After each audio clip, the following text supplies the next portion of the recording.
Assalamualaikum warahmatullahi wabarakatuh. Perkenalkan, nama saya Ibu Penny Fitriani. Sekarang saya ingin memberikan sedikit gambaran tentang administrasi perkantoran. Ya, ini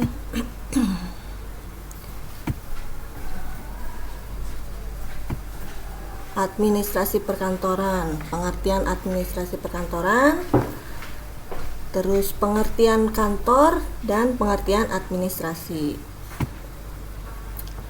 Pengertian administrasi menurut De Liangji artinya itu segenap proses penyelenggaraan dalam setiap usaha kerjasama sekelompok orang untuk mencapai tujuan.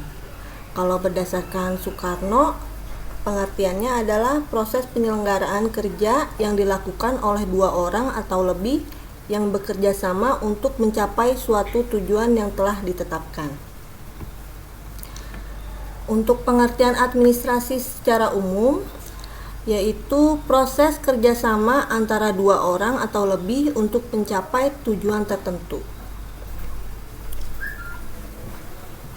Untuk administrasi perkantoran ini nanti kalian bisa PKL, praktek kerja lapangannya itu di antara kelas 11.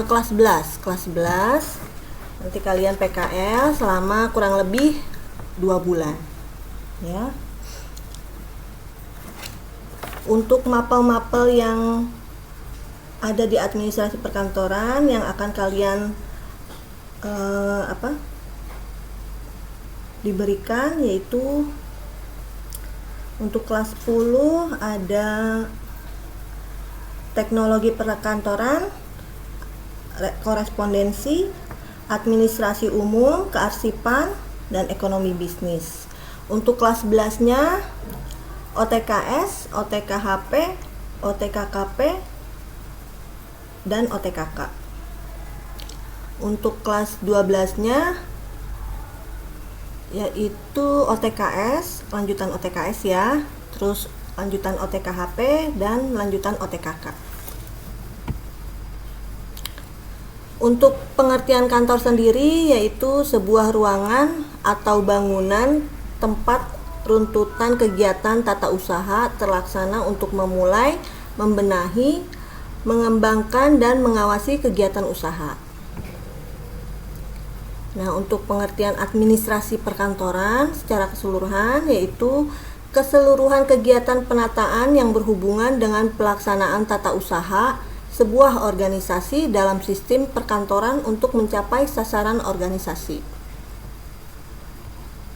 Nah, ini ruang lingkup administrasi perkantoran ya, yang ada berhubungannya dengan pelaksanaan kegiatan suatu kantor, misalnya mengarsipkan, membuat surat menyurat, surat masuk dan surat keluar, dan yang lain-lain. Untuk materi administrasi perkantoran yaitu ada administrasi perkantoran sebagai ilmu pengetahuan, kegiatan kantor, organisasi kantor dan prosedur kantor.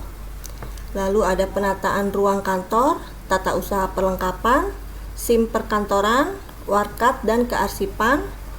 Lalu sistem kearsipan, penyusutan arsip, membuat sistem kearsipan, asas tata persuratan, dan juga ada format surat, membuat surat dinas, membuat surat non-dinas, dan efisiensi pekerjaan kantor.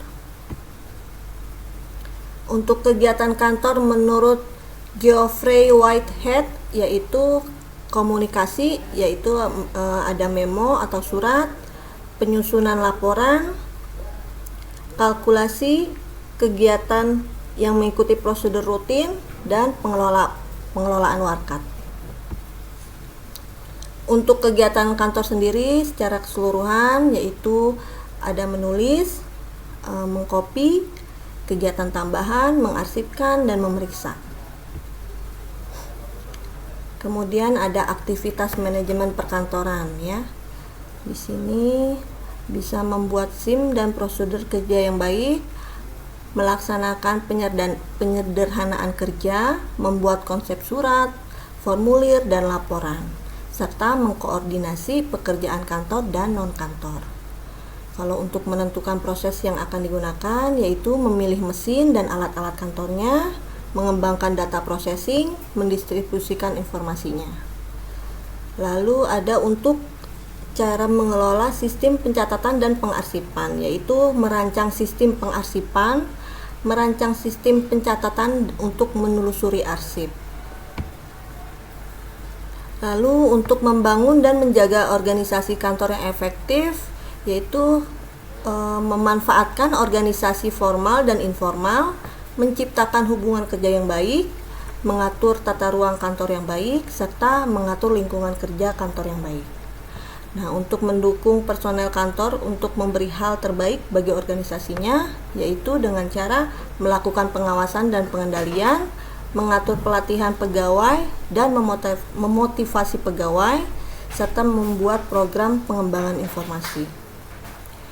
Dan untuk mengukur dan mengevaluasi informasi, yaitu dengan cara membuat standar kantor, mengatur office manual dan digital, memelihara kualitas dan kuantitas kerja, menyusun budget kantor, serta mengatur biaya kantor.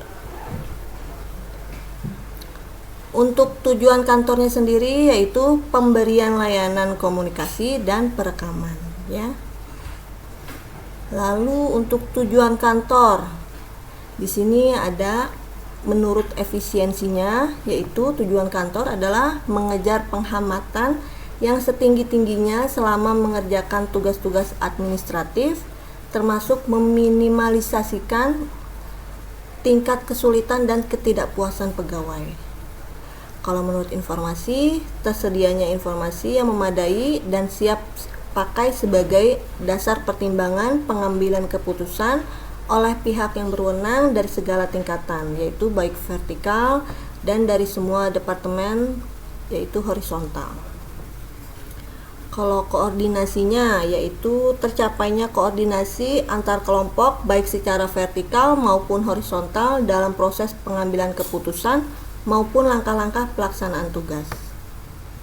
Selanjutnya, fungsi kantor sendiri, yaitu to receive information, yaitu menerima informasi, to record information, yaitu merekam informasinya atau mencatat, ya, to arrange information, to give information, serta to safeguard asset.